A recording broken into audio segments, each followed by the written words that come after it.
Bismillahirrahmanirrahim.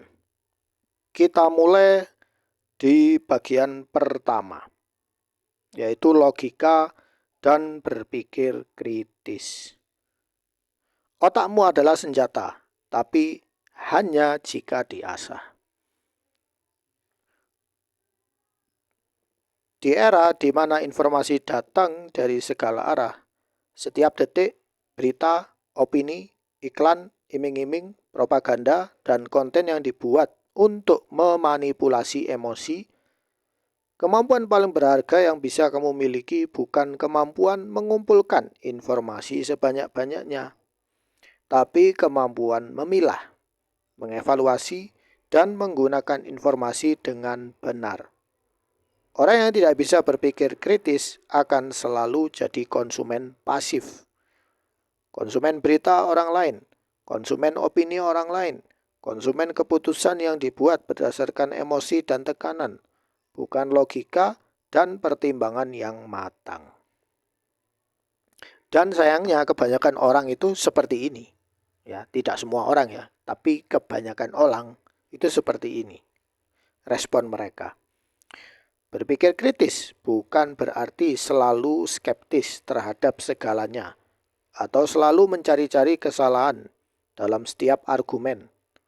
Berpikir kritis adalah kemampuan untuk, kalian tulis ya di buku tulis, yaitu kemampuan untuk mengevaluasi klaim, argumen, dan informasi secara sistematis dengan pertanyaan yang tepat, dengan standar bukti yang jelas, dan tanpa bias yang tidak didasari, yang tidak disadari, mengaburkan penilaianmu. Ini adalah skill yang bisa dilatih, dan semakin sering dilatih, semakin tajam kemampuannya.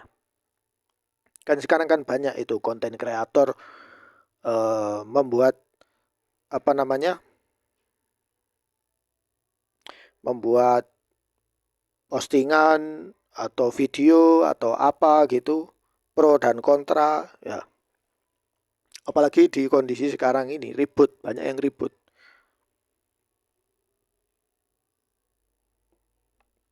Baik, kita lanjut. Yang pertama, apa itu logika? Dan kenapa ini penting? Logika adalah ilmu tentang cara berpikir yang benar dan terstruktur dari premis yang valid menuju kesimpulan yang sahih. Maksudnya kesimpulan yang benar. Ini bukan hanya untuk filosof atau akademisi. Logika adalah alat sehari-hari yang digunakan setiap kali kamu mengambil keputusan, mengevaluasi tawaran, atau mencoba memahami situasi yang kompleks. Orang yang terlatih berpikir logis tidak mudah dibodohi, karena mereka bisa melihat celah dalam argumen yang terdengar meyakinkan. Mereka tidak mudah panik, karena mereka bisa memisahkan fakta dari asumsi. Dan mereka tidak mudah mengambil keputusan yang akan disesali, karena mereka terbiasa memeriksa premis sebelum menerima kesimpulan. Ada dua jenis penalaran logika yang paling sering digunakan dalam kehidupan sehari-hari. Penalaran deduktif bergerak dari prinsip umum ke kesimpulan khusus. Jika semua premisnya benar dan argumennya valid, maka kesimpulannya pasti benar. Penalaran induktif bergerak dari pengamatan khusus ke kesimpulan umum. Ini yang sering digunakan dalam sains dan dalam kehidupan sehari-hari.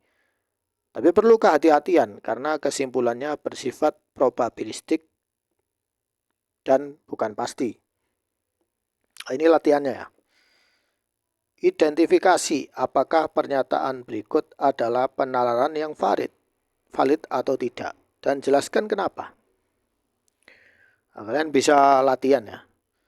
Semua orang sukses bangun pagi. Saya bangun pagi, jadi saya pasti akan sukses. Apakah pernyataan ini betul? Yang kedua, teman saya investasi di aplikasi X dan untung besar. Jika aplikasi X pasti aman dan menguntungkan. Jadi aplikasi X pasti aman dan menguntungkan. Ketiga, orang-orang yang saya kenal yang tidak kuliah, banyak yang susah hidupnya. Jadi kuliah adalah satu-satunya jalan menuju kehidupan yang baik. Nah, ini semua kan harus diteliti. Coba kalian teliti tiga hal ini. Jadi analisis, ya ini jawabannya. Jadi bagi yang mau modul ini, kalian bisa ikut program saya dengan menghubungi nomor WA saya. Nanti saya bisa jelaskan manfaat dari mempelajari modul ini. Kalau tidak mau ikut program, ya juga tidak masalah. Anda bisa akses secara gratis konten video saya. Tapi kalau kalian belajar lebih mendalam, itu lebih cepat dapat manfaatnya. Yang kedua, sesat pikir yang paling sering terjadi. Sesat pikir atau logical fallacy adalah kesalahan dalam penalaran yang membuat argumen terdengar meyakinkan padahal sebenarnya tidak valid. Yang berbahaya dari sesat pikir adalah ia sering tidak disadari, baik oleh orang yang menggunakannya maupun oleh orang yang mendengarnya. Mengenali sesat pikir adalah benteng yang sangat kuat, karena kamu bisa melihat kelemahan sebuah argumen bahkan sebelum memeriksa isinya. Jadi sesat pikir yang paling sering kita temui apa aja? Nah, ini ada macam-macam ya. Ada macam-macam di sini. Bisa kalian tulis. Yang pertama, ad hominem. Menyerang orangnya, bukan argumennya. Nah, kalian pernah lihat kan beberapa konten kreator itu melakukan hal seperti ini. Contoh, pendapatmu tentang investasi tidak bisa dipercaya karena kamu sendiri masih ngontrak. Nah, yang salah, kondisi pribadi seseorang tidak membatalkan validitas argumennya. Argumen harus dievaluasi berdasarkan isinya, bukan siapa yang mengatakannya. Kemudian, bandwagon. Ikut-ikutan karena semua orang melakukannya. Contoh, jutaan orang sudah bergabung di bisnis ini. Tidak mungkin semua mereka salah. Yang salah, jumlah orang yang melakukan sesuatu tidak membuktikan bahwa sesuatu itu benar atau baik. Sejarah penuh dengan contoh jutaan orang yang salah secara kolektif. Ya. Nah, kemudian false dichotomy. Ya. Seolah hanya ada dua pilihan. Contoh, kalau kamu tidak ikut pelatihan ini, kamu tidak serius dengan masa depanmu. Misalnya saya bilang, kalau kalian tidak ikut pelatihan Assalam Learning and Training, maka kamu termasuk orang yang malas atau tidak serius dengan masa depanmu. Itu saya melakukan salah. Kenapa? Biasanya ada lebih dari dua pilihan dalam situasi apapun. Argumen ini menciptakan tekanan buatan untuk menyembunyikan alternatif lain.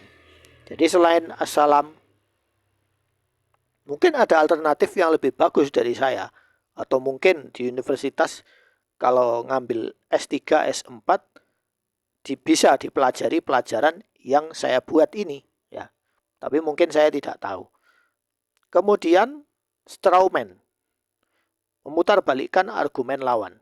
Contoh, orang A berkata, kita perlu mengelola pengeluaran dengan lebih hati-hati. Orang B merespons, jika kamu bilang kita harus pelit dan tidak boleh menikmati hidup, nah, misalnya saya bilang, catat pengeluaran. Ya. Ngapain dicatat? Kurang kerjaan nyatet. Ya. Nah, yang salah, orang B memutarbalikkan argumen A menjadi sesuatu yang lebih ekstrim dan mudah diserang. Ya.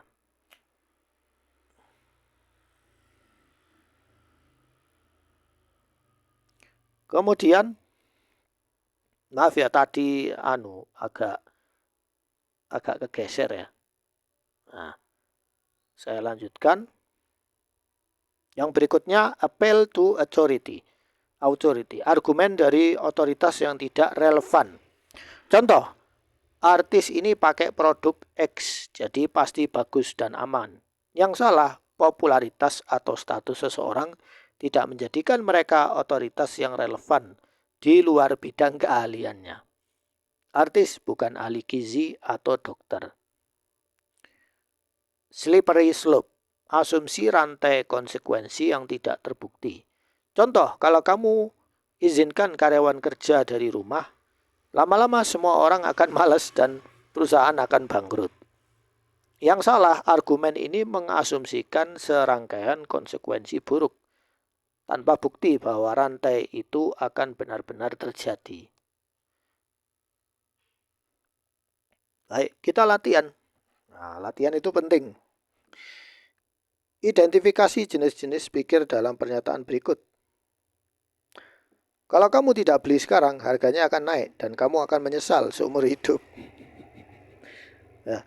Kemudian, tokoh agama ini bilang investasi emas itu wajib, jadi pasti benar. Kemudian semua teman saya sudah nikah, berarti sudah waktunya saya juga nikah. Ini kalian jelaskan, ini masuk logical fallacy yang mana? Jadi sesat pikir yang pertama, apa alasannya? Kedua dan ketiga, kalian bisa tulis. Yang ketiga, bedakan fakta, opini, dan manipulasi. Jadi, era sekarang ini adalah era banjir informasi. Informasi itu bergerak seperti air hujan, bukan seperti sungai. Ya. Sekarang informasi itu sudah masuk tiap hari lewat notifikasi, lewat HP kita. Dan kita mau tidak mau harus membaca informasi itu. Nah, supaya tidak sesat pikir, maka kita harus bedakan antara fakta, opini, dan manipulasi. Salah satu kemampuan paling kritis di era sosmed adalah kemampuan membedakan 3 hal yang sering tercampur aduk. Fakta, opini, dan manipulasi. Fakta adalah pernyataan yang bisa diverifikasi kebenarannya melalui bukti yang objektif. Bisa diukur, diuji, atau dibuktikan. Opini adalah penilaian atau interpretasi seseorang terhadap fakta. Bisa saja masuk akal dan mendasar, tetapi bersifat subjektif dan bisa diperdebatkan. Manipulasi adalah penyajian informasi yang dirancang untuk menghasilkan respons emosional tertentu. Seringkali dengan menggabungkan fakta yang dipilih secara selektif dengan framing yang bias. Ini disebut manipulasi. Yang membuat ini sulit adalah bahwa manipulasi jarang hadir dalam bentuk kebohongan. Manipulasi yang efektif menggunakan fakta yang benar, tapi dipilih secara selektif, disajikan tanpa konteks atau dibingkai dengan cara yang menghasilkan kesimpulan yang salah. Ini yang membuat kita sering tidak menyadarinya sampai sudah terlambat. Jadi tanya selalu, siapa yang menyampaikan ini dan apa kepentingannya? Cari sumber asli dari klaim yang terdengar mengejutkan atau terlalu bagus. Pisahkan pernyataan yang bisa diverifikasi dari interpretasi dan penilaian. Perhatikan apa yang tidak disampaikan. Kadang lebih penting dari yang disampaikan. Waspadai konten yang dirancang untuk membuat kamu marah, takut, atau sangat senang. Ini semua permainan dopamin ya.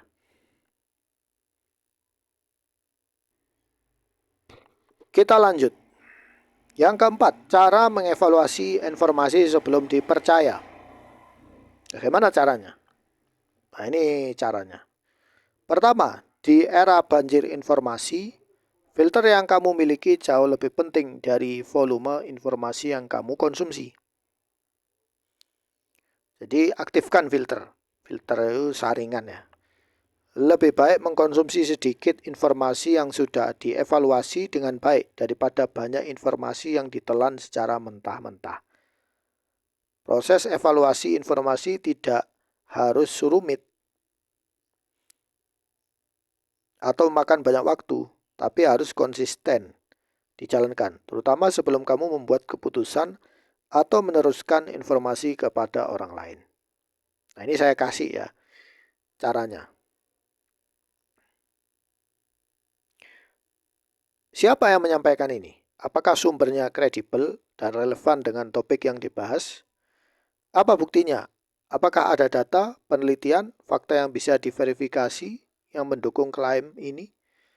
Kenapa ini disampaikan? Apakah ada kepentingan ekonomi, politik, atau sosial di balik penyampaian informasi ini? Apa yang tidak disampaikan? Apakah ada perspektif lain, konteks penting, atau fakta yang hilang dari narasi ini? Apakah masuk akal? Apakah kesimpulan yang ditarik sesuai dengan bukti yang disajikan?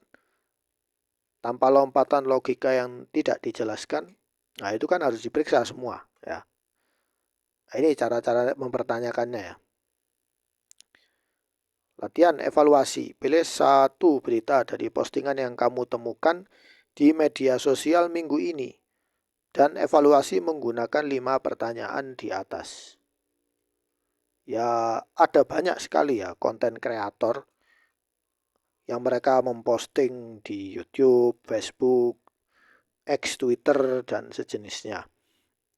Yang terkenal itu Guru Gembul, kemudian Benik, kemudian Ferry, terus apa lagi? Ya banyak ya, kan banyak ya.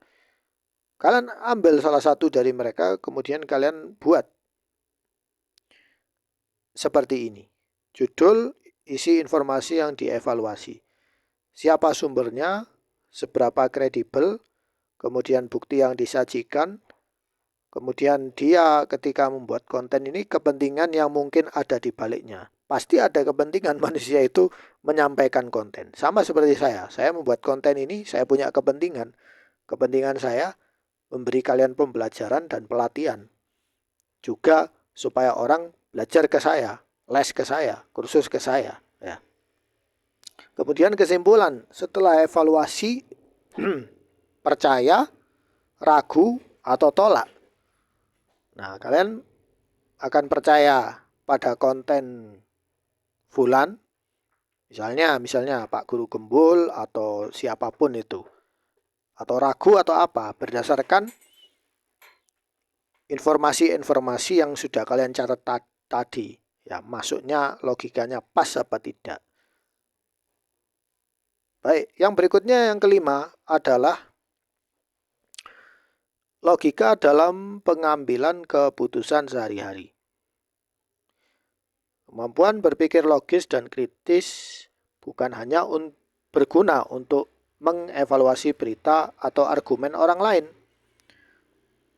Yang lebih penting adalah aplikasinya dalam keputusan-keputusan yang kamu buat sendiri setiap hari.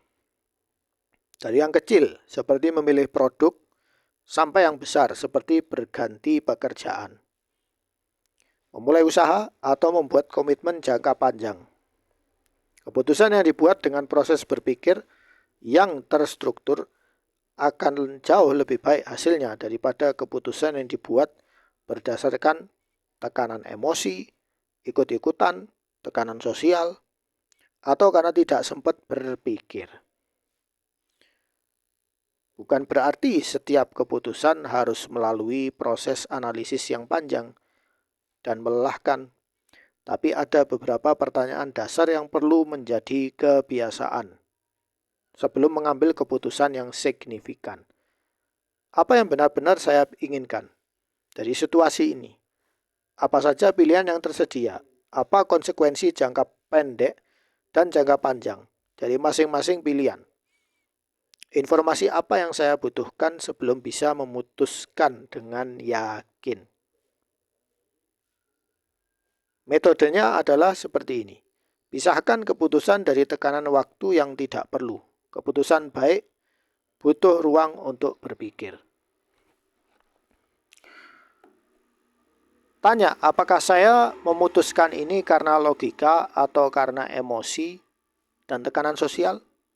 Nah, ini harus penting ya. Pertimbangkan setidaknya 3 pilihan sebelum memutuskan.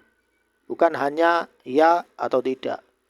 Tanya orang yang lebih berpengalaman sebelum keputusan besar. Tapi tetap kamu yang memutuskan, bukan orang lain. Sebelum memutuskan, catat alasannya. Sudah kamu bisa pelajari dari hasilnya. Nah, ini latihan ya. Yang latihan ini harus kalian lakukan sendiri ya. Saya sudah kasih cara-caranya.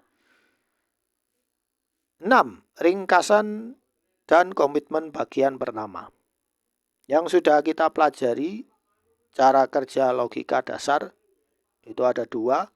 Dan kenapa penting dalam kehidupan sehari-hari. Ini penting ya untuk orang pebisnis, orang yang kuliah ya.